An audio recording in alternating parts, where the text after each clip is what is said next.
السلام عليكم ورحمة الله وبركاته. الدرس الخامس حول أعضاء الإنسان. The fifth lesson is about human organs. پانچواں سبق انسانی اعضاء کے بارے میں.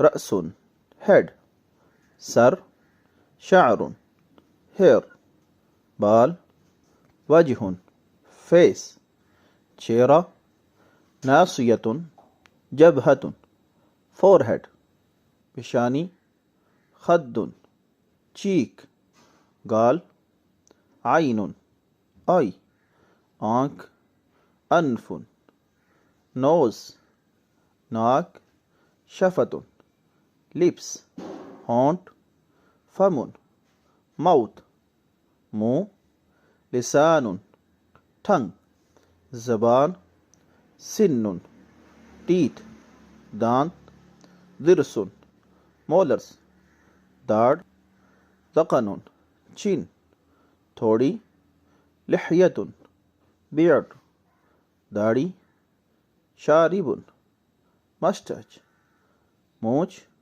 اذن ایئر. والسلام علیکم ورحمۃ اللہ وبرکاتہ. لا تنسوا لايك سبسكرايب وإرسال. Don't forget to like, subscribe and share. مع السلامة وإلى اللقاء.